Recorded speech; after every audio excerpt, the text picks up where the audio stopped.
Hey, welcome to Small Groups.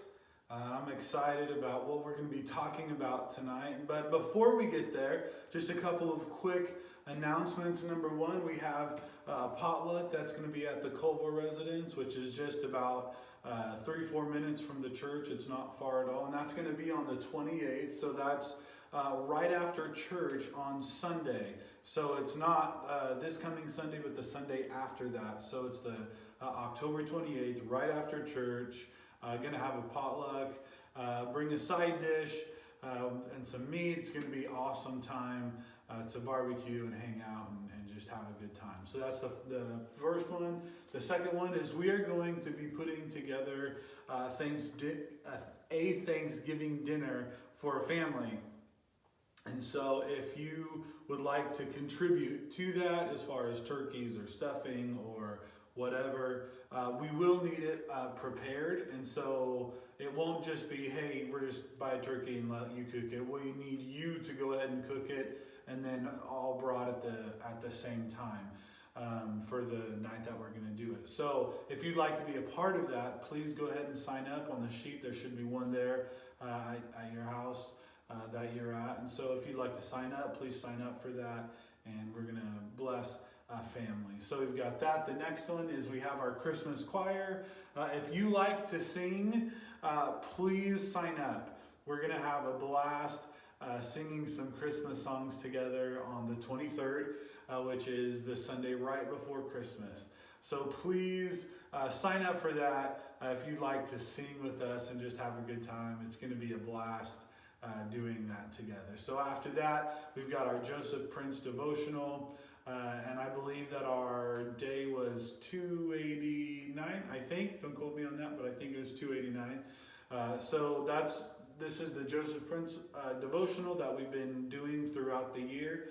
If you want to pick up right where we are right now, please do so. So I think it's about 289 or so right in there.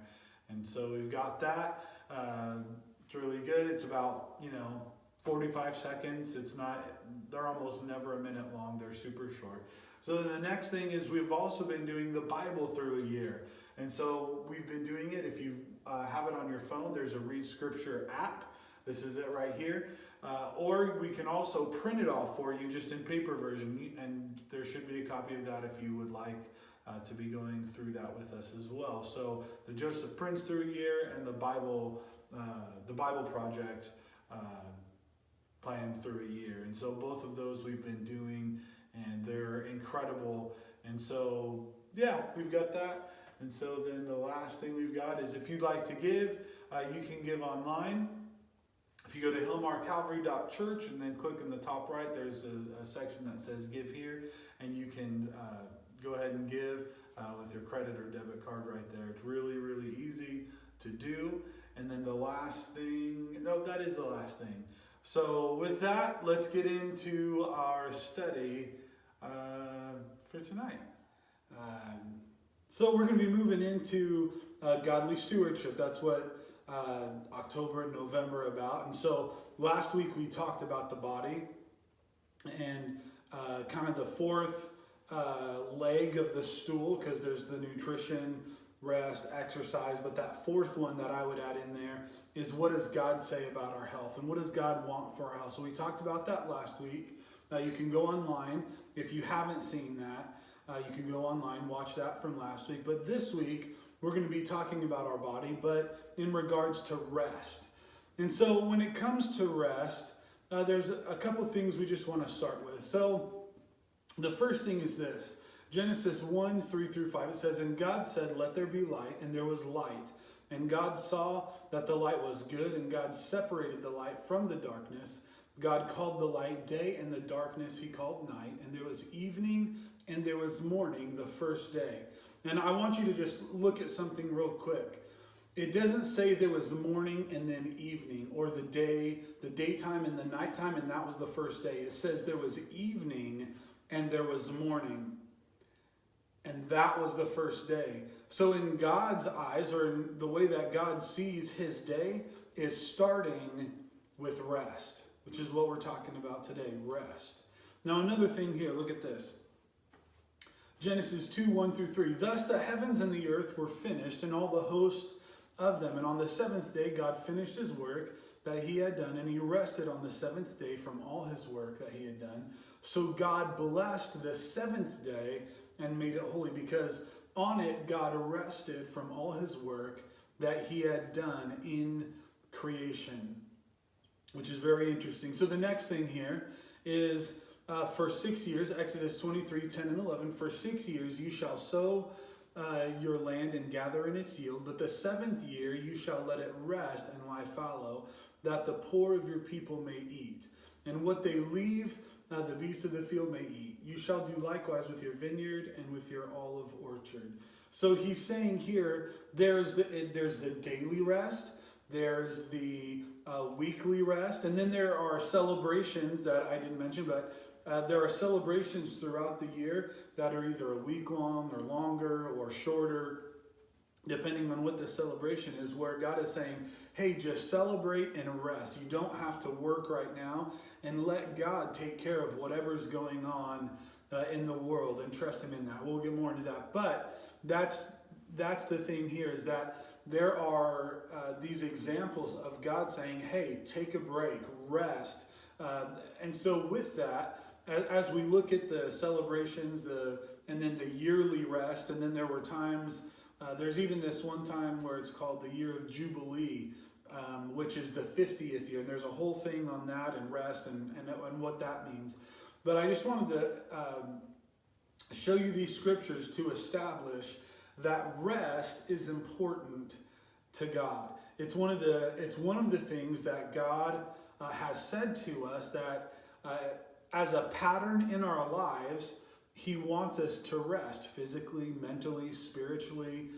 If there's other types of rest that he wants us to rest in or be a part, walk in, whatever, he wants that for us.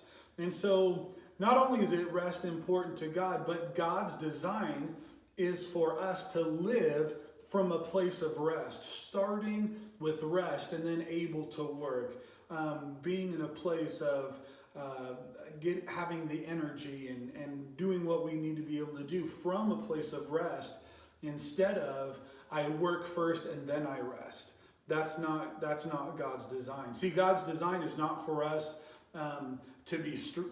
God's design is not for us to live in stress or distress or unrest or worry or fear. Those are all kind of all those kind of work together, kind of synonyms of each other. And so when we have that, we want to, how do I say it? We don't want to live in that way. We don't want to live in those places to where I start my day with stress and I start my day from all of these things. No, he wants us to say, hey, start with rest and then live from a place of rest. And so rest, when we're talking about rest, another thing about it is that rest shows that we trust God. And so kind of how that works is that there's all the different things that are going on in life, and they all want our attention, and they all want everything that's going on, from our jobs to our families. Now, we're not supposed to take a rest from our families, even though sometimes we just need to go on a vacation or go on a walk, whatever. Anyways, you know what I mean. You can't take a break from your family. They're always going to be family, and they're important to God anyway. Okay. So rest shows that we trust God. So here's an example. Let's say you've got a business, or you own a business, and 7 days out of the week, there's work enough for 7 days out of the week, 24/7. But God is saying, hey, I want you to rest on this day and let me do something for you, and let me do something in you so that the other 6 days can be more productive. That's one of the crazy things about all of this, is that rest, when we rest and we're showing that we trust in the Lord, it's a lot easier to just do what we need to do, because we're not worried, we're not fearful, we know exactly what we're doing. Okay, so now with that, there's different kinds of rest. There's physical rest, mental rest, and spiritual rest.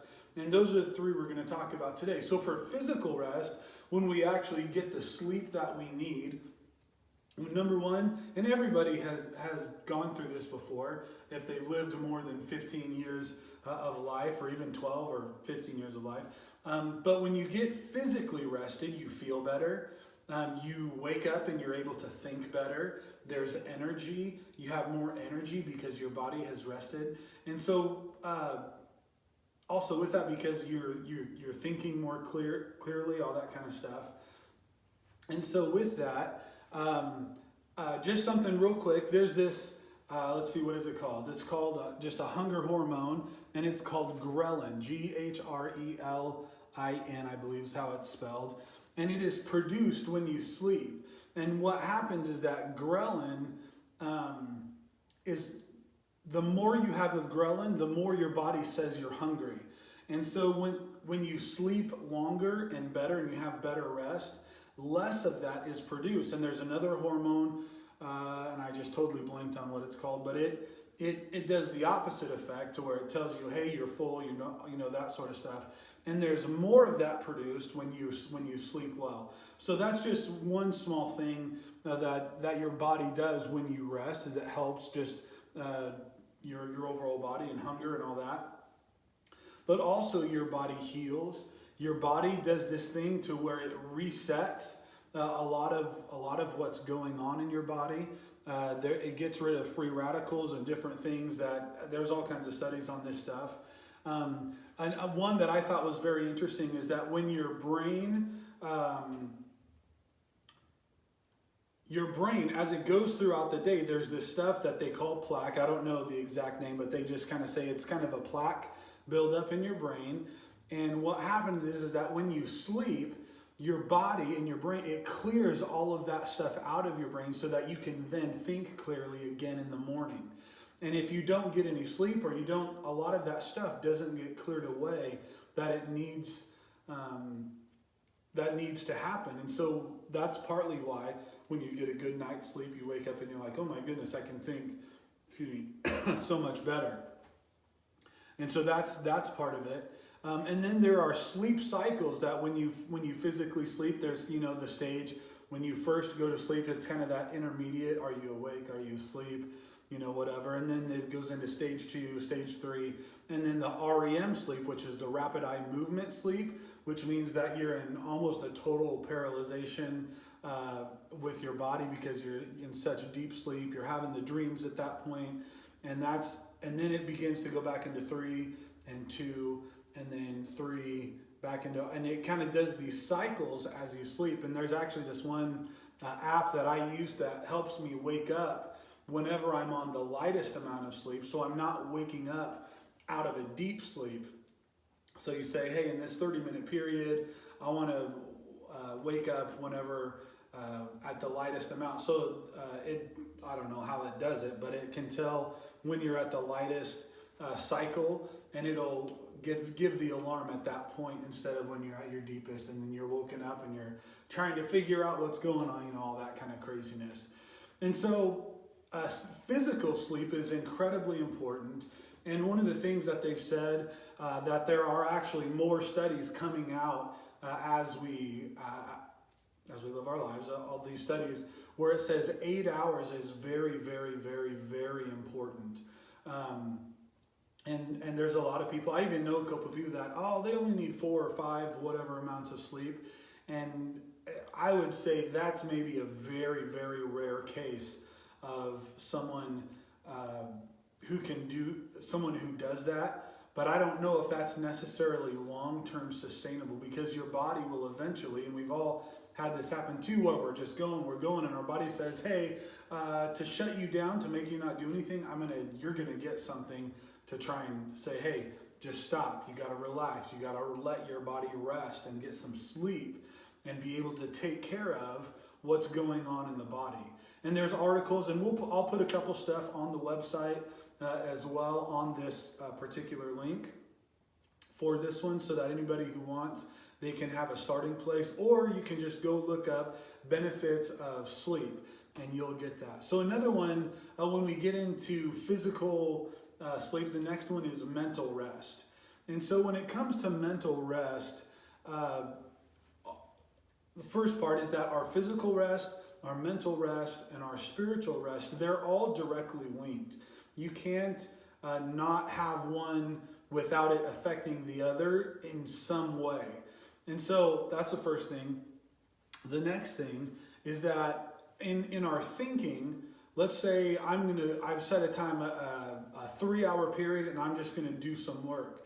Well, there have been quite a few studies out now where it says, hey, after 90 minutes, your brain begins to say, okay, I'm done. And the focus and different things like that begin to drop off after 90 minutes.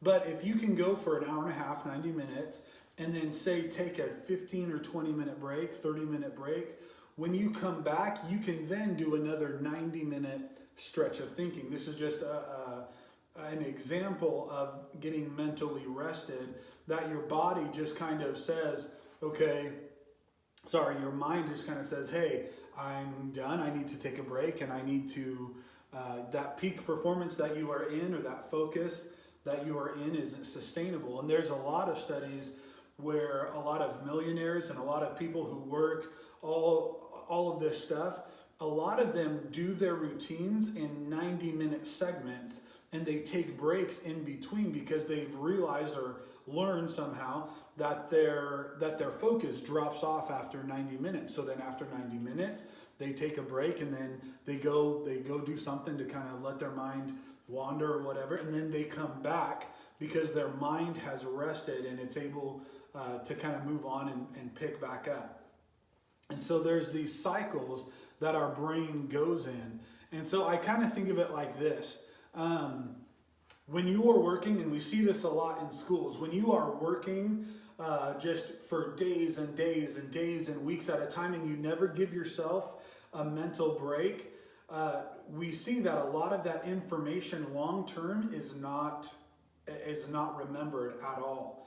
And so for like schools, you see that, hey, they study for 2, 3, 4 weeks. Every night they're putting in 4 or 5 hours of study, or they put in like 20 hours of study in the last 3 days trying to cram for a test or whatever. And then a day or two after that, they don't remember anything. And it's kind of like this. When we're working and we're learning and we're trying to grow, that information is almost kind of, it's not water, but it's kind of like water, to where it's there, but it hasn't solidified as something that will be able to sustain itself long term in our minds. It hasn't solidified yet.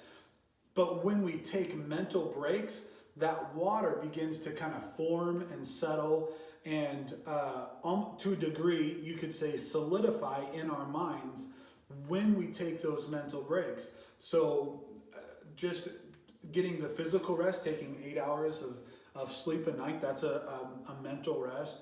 The smaller breaks in between is a mental rest, but also the weekly rest of taking that 7th day to not really do anything that is a work or anything like that. And we all have stuff that we take care of on our days off, but not the heavy workload, I guess you could say, of trying to work, mentally.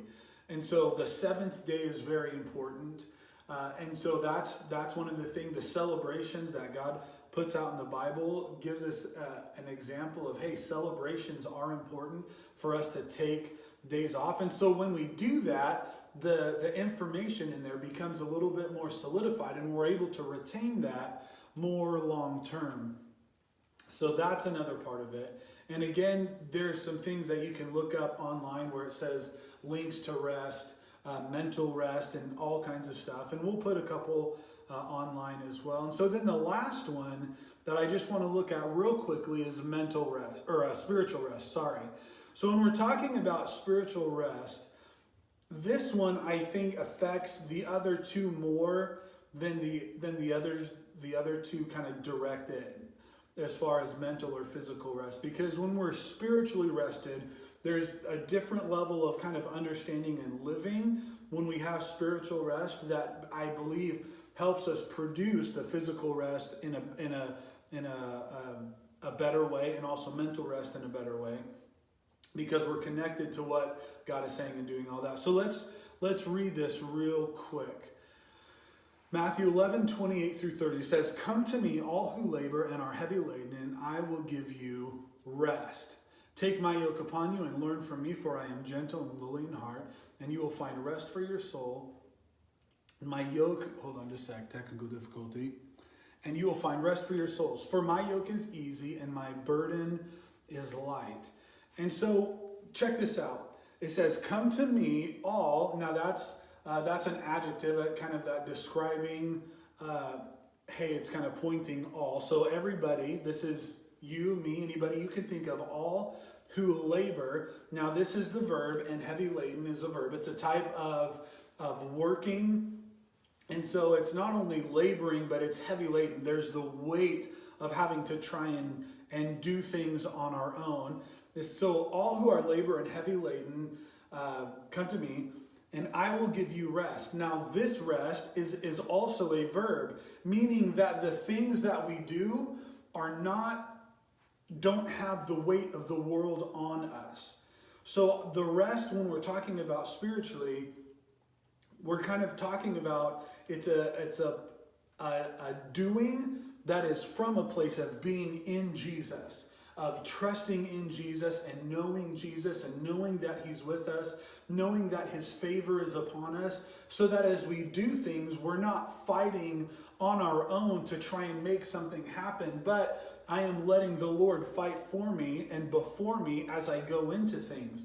And then as I go in to do things and work things and whatever, I'm trusting that God's favor is on my life. So the weight of the world to try and make things happen on my own is not on me, because I'm trusting in the Lord that he's going to take care of me, that he has good things for me, that he's leading me in the middle of what I'm doing.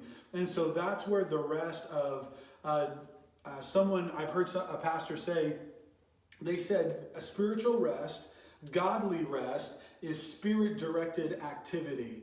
And so meaning that, hey, God says this, and so I'm going to do it. But when I do it, I'm not doing it in my own power or out of my own power. I am doing it out of the Lord's power through me, and the Lord's grace upon me, and the Lord's grace going before me, and all of the different things that we could say in that. So rest spiritually is that spirit-directed activity of knowing, of number one, trusting in the Lord, and letting God do the heavy lifting, so to speak. And that's why it says, come to me, all who labor and are heavy laden, and I will give you rest. The verb, the action, the rest that he gives in our doing is not heavy.